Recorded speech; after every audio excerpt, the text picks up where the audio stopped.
Assalamualaikum warahmatullahi wabarakatuh. Jumpa lagi bersama Bu Maya dalam pembelajaran IPS di semester 2. Bagaimana kabarnya kalian selama belajar di rumah? Tetap menjaga kesehatan dan tetap mematuhi protokol kesehatan. Baiklah anak-anak, untuk pertemuan yang pertama Bu Maya akan membahas tentang bab 3, yaitu aktivitas manusia dalam memenuhi kebutuhan. Kita akan fokuskan ke dalam kelangkaan dan kebutuhan manusia. Silahkan kalian bisa simak pada slide yang akan Bu Maya tampilkan.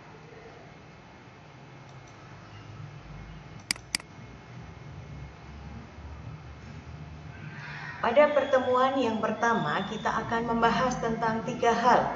Yang pertama adalah kelangkaan sebagai permasalahan ekonomi. Yang kedua, kita akan membahas tentang kebutuhan manusia. Dan yang ketiga, kita akan membahas tentang tindakan, motif, dan apa itu prinsip ekonomi. Untuk poin A, kelangkaan sebagai permasalahan ekonomi. Kita tahu bahwa kelangkaan merupakan ketidakseimbangan antara kebutuhan dan ketersediaan alat pemuas kebutuhan. Kenapa kelangkaan menjadi sebuah permasalahan? Bila mana muncul adanya kebutuhan manusia yang terbatas, sedangkan alat pemuas kebutuhan yang berupa barang dan jasa terbatas. Berikutnya, kita akan lanjut kepada kebutuhan manusia. Ada beberapa macam kebutuhan manusia. Yang pertama adalah kebutuhan manusia menurut intensitasnya. Kebutuhan manusia menurut intensitasnya terbagi ke dalam 3 hal. Yang pertama adalah kebutuhan primer atau kebutuhan pokok. Yang kedua adalah kebutuhan sekunder. Yang ketiga adalah kebutuhan tersier. Yang kedua, kebutuhan menurut sifatnya. Ada 2 macam kebutuhan. Yang pertama adalah kebutuhan jasmani, yang kedua adalah kebutuhan rohani.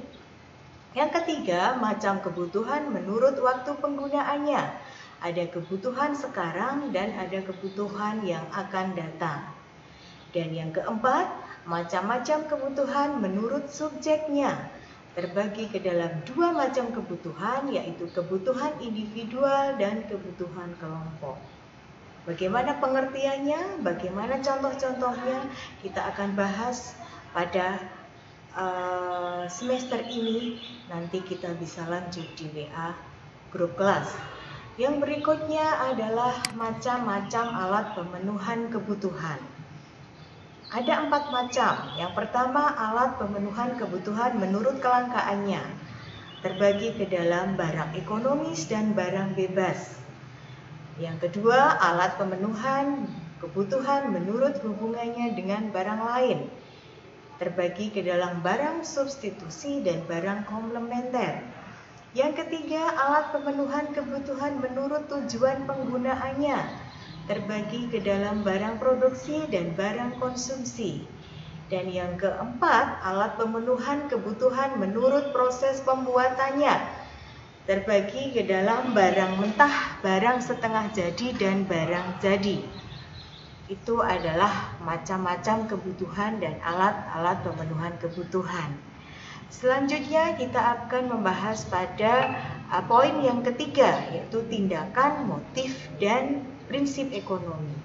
Apa itu tindakan ekonomi? Tindakan ekonomi adalah segala sesuatu, segala kegiatan manusia untuk memenuhi berbagai kebutuhan hidupnya.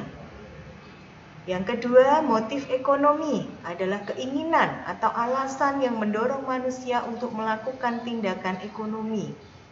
Sedangkan yang ketiga, prinsip ekonomi bisa diartikan dengan pengorbanan yang kecil untuk mendapatkan hasil tertentu dan dengan pengorbanan tertentu untuk mendapatkan hasil yang maksimal. Di dalam pelajaran ekonomi, tindakan, motif, dan prinsip ekonomi akan selalu digunakan. Baik di dalam untuk prinsip ekonomi, baik di dalam kegiatan produksi, kegiatan distribusi, maupun kegiatan konsumsi akan menerapkan prinsip ekonomi tersebut. Kita lanjut tentang berikutnya, yaitu tentang macam-macam motif ekonomi. Macam-macam motif ekonomi, ada 4 hal yang melatar belakangi orang melakukan motif ekonomi. Yang pertama, motif untuk memenuhi kebutuhan, karena kita tahu bahwa setiap manusia pasti ingin memenuhi kebutuhan hidupnya. Yang kedua, motif berbuat sosial. Yang ketiga, motif untuk memperoleh kekuasaan. Dan yang keempat, motif untuk mendapatkan penghargaan. Demikian sekilas materi yang akan kita bahas pada awal semester 2. Terima kasih atas perhatian kalian. Kalian bisa mendalami materi ini di dalam buku paket. Dan jika kalian kesulitan, kalian bisa bertanya melalui WA grup kelas. Ya, untuk penilaian yang akan Bu Maya sampaikan di sini, bahwa penilaian akan kita lihat dari keaktifan kalian ketika kita membahas sebuah materi di dalam grup kelas. Yang kedua, presensi akan tetap menjadi pertimbangan. Jadi sebelum pelajaran dimulai, kita akan melakukan presensi. Jadi kita akan ngecek kehadiran siapa yang bisa mengikuti pelajaran dan tidak dilihat dari presensi. Kemudian adalah keaktifan kalian di dalam pembelajaran. Kemudian tugas-tugas yang akan Bu Maya berikan akan selalu direkap. Dilihat bagaimana keaktifan dalam mengerjakan tugas. Kemudian akan kita Bu Maya juga lihat tentang tes yang akan kita lakukan setelah di akhir bab. Dan selain itu selain tugas, tes dan kehadiran, keaktifan, kita akan melihat dari nanti tes-tes yang resmi dari sekolah, seperti penilaian tengah semester dan akhir semester.